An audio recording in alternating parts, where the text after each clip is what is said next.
I've been recording and uploading for more than the past 400 days. If you're running a business and wanting to do some kind of content marketing, learning this might be really helpful. Despite the fact I've been posting for the past 400 days, for the past few years, I've been trying to do this whole content marketing thing, and I basically got it wrong every single time until I started posting consistently. The long story short is that you want to post more and worse videos rather than really good quality videos, but really inconsistently. Quality used to be something that I struggled with a bunch. Like, how do you come up with ideas? How do you do all this?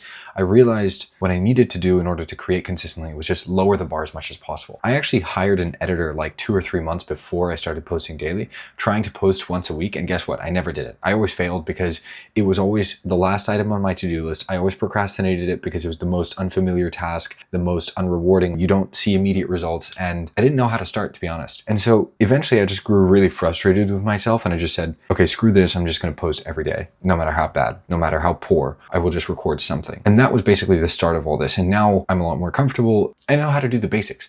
There's still a hell of a lot that I have to learn, but I'm comfortable posting more. And I'm starting to recognize how I can use this as a vehicle to drive leads. Now, content is amazing because you can literally get paid to promote, right? Like, you can drive traffic essentially for free, or you have some kind of marginal editing cost, but you don't pay per view or pay per click, which is how paid ads work, which is essentially very similar to outbound as well. It's massively scalable, and if done properly, can be massively profitable. And there are like plenty of case studies on this.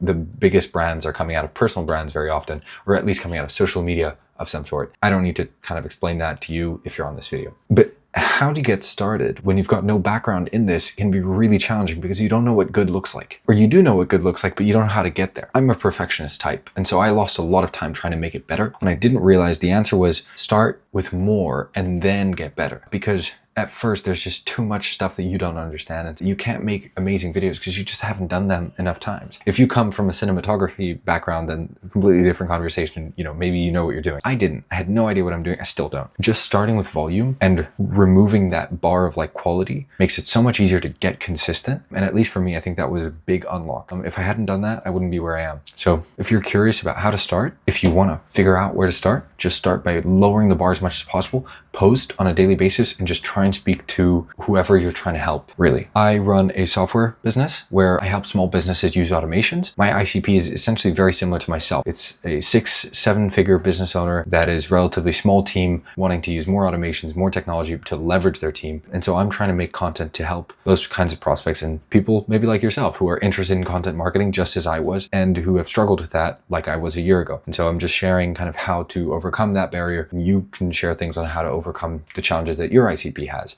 And I don't know, I think it's just massively useful to frame it from a perspective of like, drop the quality bar while you don't have the quantity up there. Once you have quantity, then improve quality without sacrificing that quantity. But it is a volume-based game. If you put out a video once a week, like, it's so much harder to compete because your competitors are doing 2, 3, 4, 5 times the output, and they can test the ideas way faster. They can test what performs, what doesn't, etc. A little bonus tip if you've made it this far: when you're starting out small, getting AI to help you with a lot of this content is massively useful. I say this actually because I've done it myself. This is something that we do as a company. If you're curious, feel free to book a call. Shameless plug. But all jokes aside, AI can massively help you when you don't have the budget for a full content team. I don't have the budget for a full-time team of thumbnail designers and team of A/B testers and whatever. And so I rely on technology to get so much of this stuff done. And over time, I've fine-tuned things with more examples and things like that now AI actually helps me with my whole content flow, even redistributing. So taking this video and turning it into a LinkedIn post, AI does that. AI handles that. It writes the post. It makes the carousel images. It does everything. It keeps it on brand according to my prompts. It can be really, really powerful. And I do suggest that you figure out some way to leverage it when you are short on resources. So when you need to get more bang for your buck because you don't have 20, 30, 40 grand to spend on this every single month like some business owners do, then you need to figure out how you can make it go further. Like, how can you increase quality while keeping your resources limited? The answer is AI. And I speak from my own experience. But yeah, anyway, that's a little bit of a tangent. Comment any questions you have below, and I will answer them as soon as I can.